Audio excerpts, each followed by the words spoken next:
Picture this. The first person Jesus appeared to after the resurrection was not Peter, not John, not any of the 12 apostles. It was a woman. And for 1,400 years, the church told you she was a prostitute. They didn't just degrade her memory, they nearly deleted her gospel entirely. 10 pages torn from the manuscript. Not lost, removed.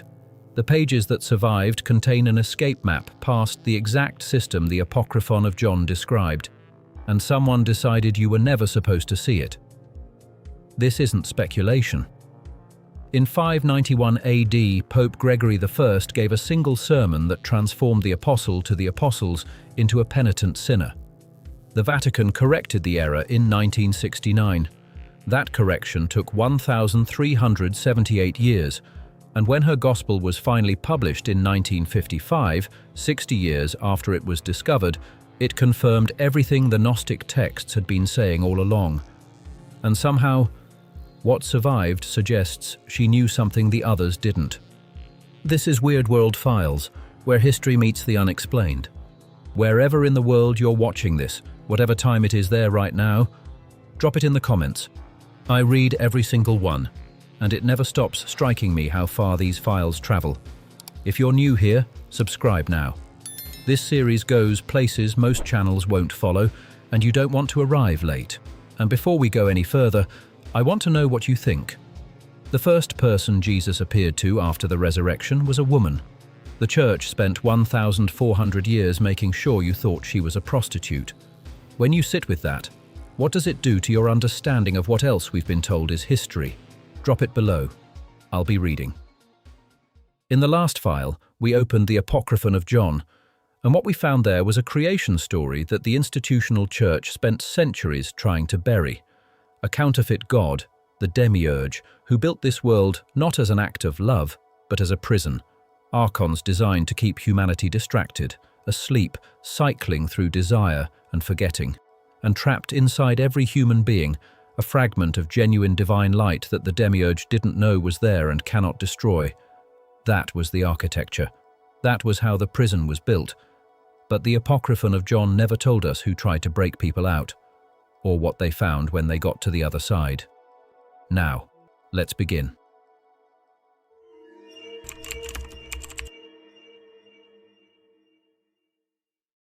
Let's start with a documented fact that most people have never heard.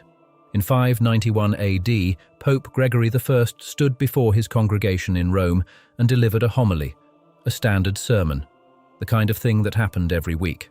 And in that sermon, he made a decision, or an error, depending on who you ask, that would shape the way over 1 billion people understood a central figure in the story of Christianity for the next 14 centuries.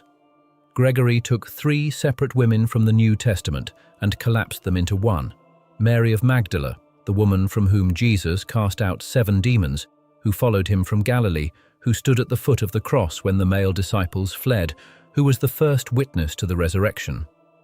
Mary of Bethany, the woman who anointed Jesus' feet with expensive oil and wiped them with her hair.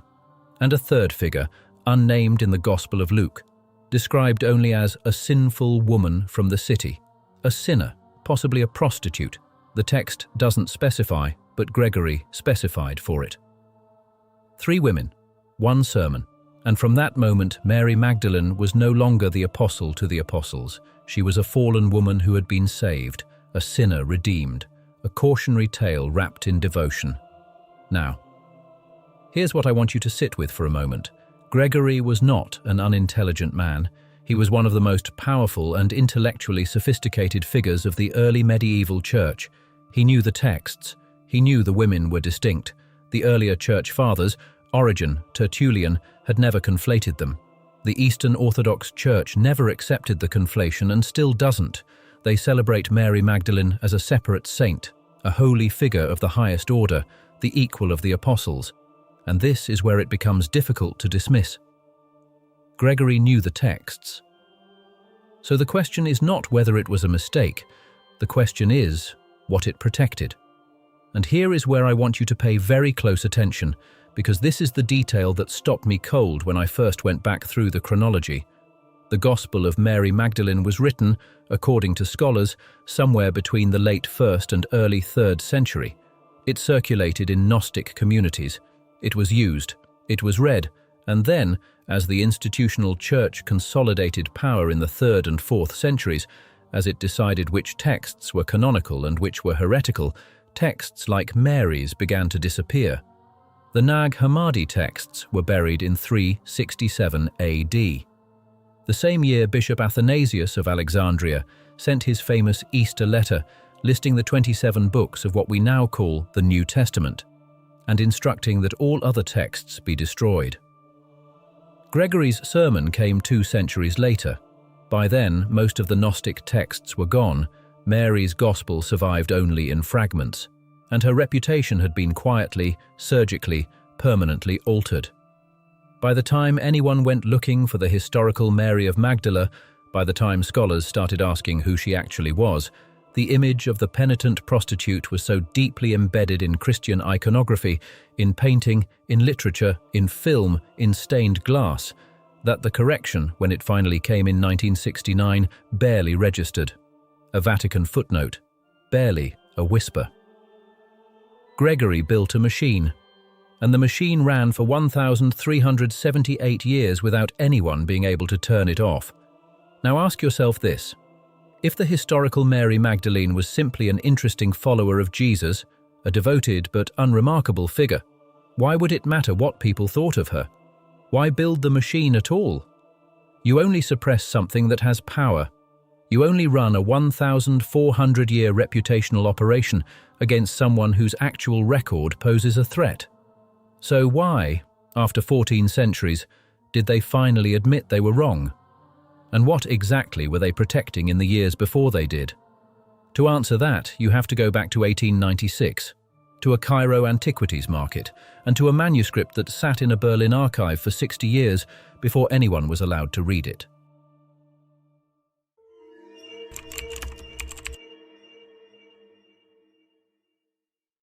An antiquities dealer in Cairo. A German scholar named Karl Reinhardt purchases a papyrus manuscript, slightly damaged, pages missing but largely intact. He brings it back to Berlin. It enters the collection of what would become the Berlin Gnostic Codex, known to scholars as the Papyrus Berolinensis 8502, and there, in a Berlin archive, for the next 59 years, the Gospel of Mary Magdalene sits. 2 world wars, the collapse of empires, the rise of the atomic age, Auschwitz, Hiroshima, the founding of the State of Israel, the beginning of the Cold War, and in a Berlin archive, the Gospel of Mary Magdalene, waiting. It wasn't published until 1955. The standard explanation is bureaucratic delay. The manuscript was difficult to prepare. The wars interrupted academic publication schedules. And that may all be true. But here is the question I cannot get out of my head. The Dead Sea Scrolls were discovered in 1947 and were immediately the subject of intense global interest, academic races, international controversy. The Nag Hammadi texts, found the same year, were quickly, if contentiously, circulated and translated. The Gospel of Mary, discovered decades earlier, waited in Berlin for nearly 6 decades. Make of that what you will. Now, scholars place the original composition somewhere in the late 1st or early 2nd century, though the exact date remains contested. What we have is a copy of a copy, and the gaps between versions are where the real questions live. We're working with fragments, and what we're missing might change everything. What the published text reveals is a scene, and it's a scene that, once you've read it, is very difficult to square with the Mary Magdalene most of us were introduced to. Picture this. It's the morning after the resurrection. Jesus has appeared. He has spoken. And now he is gone again. And the disciples, the men, are devastated, terrified, weeping, asking each other, if they killed him, what are they going to do to us? What do we do now? How do we go out and preach when we're not even sure we'll survive the day? And Mary stands up. The text says, she turned their hearts toward the good. She began to speak to them about the words of the Saviour. She comforted them, and then she told them something that the others hadn't heard, a private teaching, a vision, a transmission that Jesus had given to her alone. Andrew responds first. He says he doesn't believe these words are from the Saviour. The teaching is too strange, too different from what they were told. And then Peter speaks. Did he really speak privately with a woman and not openly with us? Did he prefer her to us? And here I want you to pause on something, because Peter's question is not theological. It's not about the content of the teaching. He doesn't engage with what Mary said, with whether it's true, with whether it aligns with what Jesus taught, with whether it's consistent with the other texts. His question is about authority.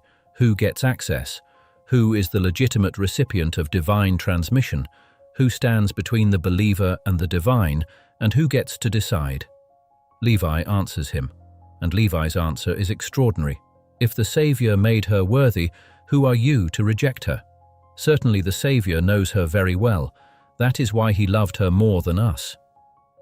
He loved her more than us, not equally, not as much as, more. Now, if this is just a story, if the Gospel of Mary is a later forgery, a piece of Gnostic propaganda with no historical root, then why does it matter? It matters because the debate it describes is not ancient. It's happening right now. It has never stopped happening. Who gets to stand between you and the experience of the divine? Who certifies the transmission as legitimate? Who decides which direct experience is valid and which is heresy? The Gospel of Mary doesn't answer that question. It just points at Peter and asks it out loud. And that, I think, is precisely why someone tore 10 pages out of it. But here's the question the text forces you to ask. What happens when the soul tries to leave? What does Mary say it actually encounters at the moment of death? And why does the answer read less like theology and more like an operational briefing? If this investigation is worth your time, a like genuinely helps it reach people who are looking for exactly this kind of material. It takes a second, and it means more than you know.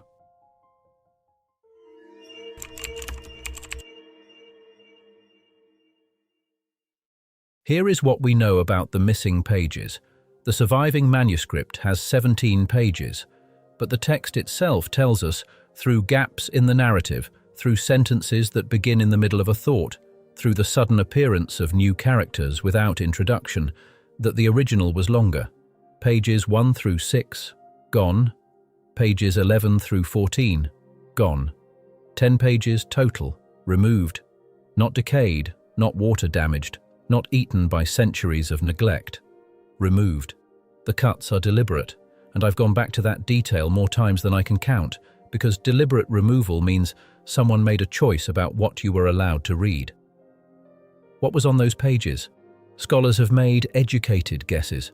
Pages 1 through 6 likely contain the opening of the text, possibly an introductory dialogue between Jesus and the disciples, the kind of framing device common in Gnostic literature. Pages 11 through 14, the middle section, are the problem, because those pages fall in the most consequential part of the surviving text. And what surrounds them is the most extraordinary material in the Gospel. Mary's vision. What Jesus showed her in a private transmission, a direct account of what happens to the soul, not in metaphor, not in parable, a step-by-step description of an ascent and an interrogation. The soul rises, and at each stage of its ascent, it encounters a power that tries to stop it. The first power is called darkness. It stops the soul. It speaks. Where do you come from, you who have slain me? Where are you going, you who have conquered me? And the soul answers. It tells the first power, I did not see you, I was not seen, I was not known. Though I wore you as a garment, you never knew me, and now I leave. The second power is called desire. It has the same question, and the soul has the same kind of answer, but it's different now. It says, I saw you, I saw what you were, I was drawn toward you, and I looked at you, and I understood what I was looking at, and I am no longer bound to it. Think about that for a moment. The soul doesn't escape desire by never having experienced it. It escapes by seeing it clearly, by naming what it was. That's the gnosis. That's the direct knowledge the Gnostic texts have been pointing at from the very beginning of this series. You cannot escape something you haven't identified. You cannot walk past a gate you can't see. The third power is called ignorance. And this is where the text gets genuinely disturbing, because the soul's answer to ignorance is not, "I know things." It's not a display of information or doctrine or belief. The soul says, "I have seen things I was never supposed to see. I have spoken truth that should have been hidden from me. And now I stand before you having been shaped by it. Not I learned, not I was taught. I have seen things I was never supposed to see." What wasn't the soul supposed to see? The text doesn't say, and this is exactly where pages 11 through 14 begin to go missing. We pick up at the fourth power, the most significant gate. The fourth power is the fear of death. Read what the soul says here carefully, because this is the climax of the entire gospel and the line that has stayed with me since the first time I read it. The soul says, "What binds me has been slain, and what turns me about has been overcome, and my desire has been ended, and ignorance has died. In a world I was released from a world, and in a type from a heavenly type, and from the fetter of oblivion, which is transient." Let me say that again in plain language. The soul stands at the final gate, and it says, "Everything that held me here, the body, the desire, the ignorance, the fear, I have already released. I am no longer held by what used to hold me, and now I leave." If you made it past the fourth power with me, you're not watching this by accident. The fact that you're still here tells me something about where you are on this map. It doesn't read like symbolism. It reads like preparation. That's what stopped me when I first read this carefully. This is not mythology. This is not a cosmological creation story or a theological argument about the nature of God. This is a step-by-step description of what to say and why to say it at each gate. A preparation, an orientation for the moment of death that functions exactly like the Egyptian Book of the Dead. A guide for the soul that tells it what to expect, what it will encounter, and how to respond. And 10 pages of it are gone. Now, Mary's Gospel doesn't explain who set up the system. She doesn't name the demiurge. She doesn't describe the archons or the architecture of the trap, the 3 destinies, the cup of forgetfulness, that the Apocryphon of John laid out in such precise and disturbing detail. She seems to assume the reader already knows all of that, which suggests her text was circulating in communities that already had that framework. She skips straight to the practical. Here are the gates. Here is what stands at each one. Here is what you say. But here's what no one talks about. And this is what I keep coming back to. She never explains what you're escaping from. She tells you how to get past the interceptors. She doesn't tell you what the interception is for. The exit exists, but she doesn't tell you what happens if you take it, or why so few people apparently manage to. And that gap, the gap between the exit map and the purpose of the prison, is exactly where the next episode begins. But before we get there, let's close the loop on what Mary was actually teaching.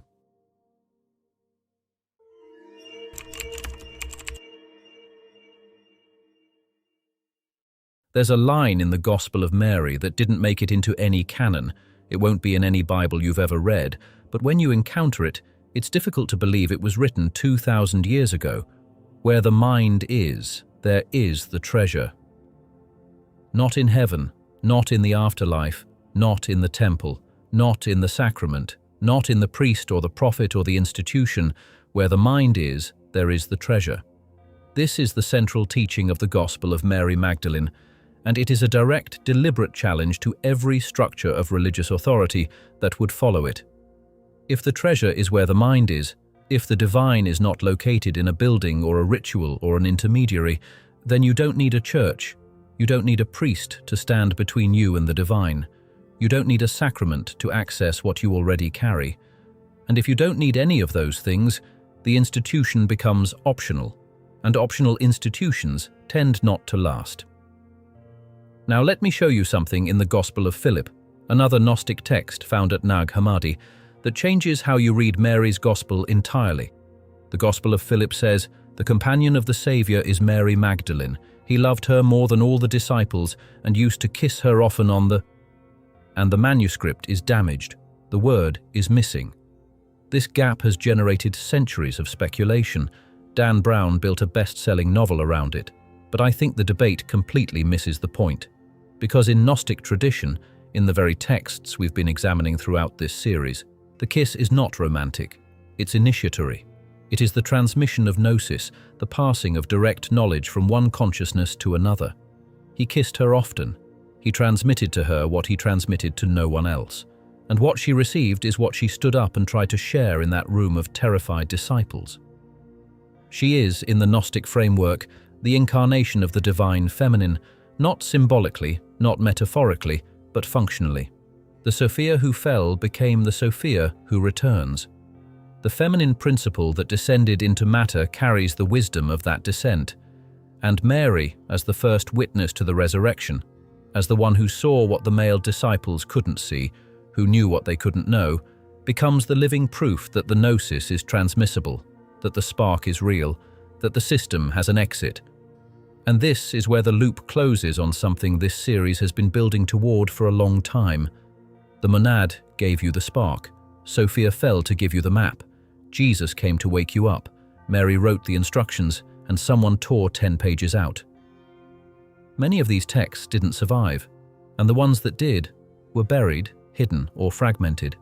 Mary's was just the most dangerous, because she was the most credible witness they had. First to see the risen Christ, last to be believed. You don't need to accept the cosmology to feel the truth in the question. You don't need to believe in archons to recognize the mechanisms they represent. That feeling, that quiet, persistent sense that the world doesn't quite fit, is what every Gnostic text in this series has been pointing at. So is this ancient psychology, or is it something the Gnostics actually experienced? And if they experienced it, what happened to the ones who made it past the fourth power? If this series has been doing something for you, subscribe if you haven't already, and share this with someone who carries these questions. You know who they are, the person who asks the things nobody wants to engage with. Send it to them. Drop a comment below. I want to know, did Mary's escape map change how you think about what happens at the moment of death? And if you want to know what happens after the fourth power, keep watching.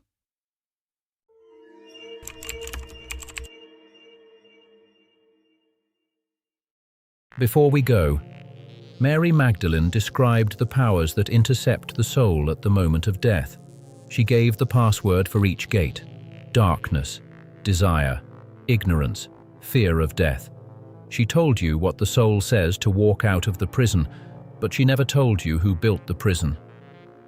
The Apocryphon of John gave us the architecture, the demiurge, the archons, the three destinies, the cup of forgetfulness. Mary gave us the escape route, but neither text answers the question that sits behind all of it. If something is intercepting souls at the moment of death, not to destroy them, but to send them back, then the system isn't a trap, it's a harvest.